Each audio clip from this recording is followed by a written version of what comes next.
ரமலான் மாதம் அப்படிங்கிறது மட்டுமல்ல, இந்த மாதவிடாய் காலங்கள்ல பெண்கள் குர்ஆனை தொடக்கூடாது அப்படின்னு சொல்லி ஒரு சிலரும், குர்ஆனை தொடலாம். ஆனா குர்ஆனை ஒரு கைக்கு ஒரு புடவையோ கிளவுஸ் போட்டு அதன் மூலியமாகத்தான் தொட வேணும் அப்படிங்கிற ஒரு விஷயமும் இன்னும் சிலர் சொல்றாங்க அப்படி எல்லாமே இல்ல. குர்ஆனை தொடலாம். மாதவிடாய் காலத்துல கூட குர்ஆனை தொடலாம் அப்படிங்கிற விஷயங்களும் சொல்றாங்க.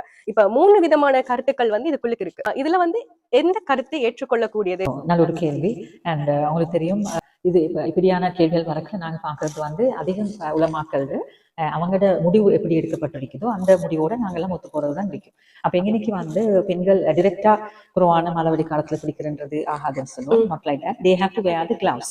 கிளவுஸ் போட்டுக்கொண்டு அந்த நாட்கள்ல எங்களுக்கு குர்ஆனை பிடிக்கலும். அதே போலதான் இப்ப சாதாரண ஒரு மொபைல் போன்ல ஸ்கிரீன் இருக்குது. அப்ப நாங்க ஸ்கிரீன் டச் பண்ணப்போ எங்களுக்கு கிளவுஸ் தேவைப்படாது. இன்னும் நாங்க பாக்குறோம் அதே போல ஒரு டேப்ல யூஸ் பண்றவங்க, பிகாஸ் அங்கே ஆல்ரெடி ஸ்கிரீன்ஸ் எல்லாம் இருக்கிறதுனால அப்படி பயன்படுத்தக்கள் எங்களுக்கு கிளவுஸ் தேவை. டிரெக்டா நாங்க முஸ்லிம் குர்ஆனை நாங்க டச் பண்ணக்கல கண்டிப்பா மாதவிடாய் பெண்கள் கிளவுஸ் யூஸ் பண்றதுதான் பெட்டராக இருக்கும்ன்றதுதான் இட்ஸ் ஃபத்வாவாக இருக்குது.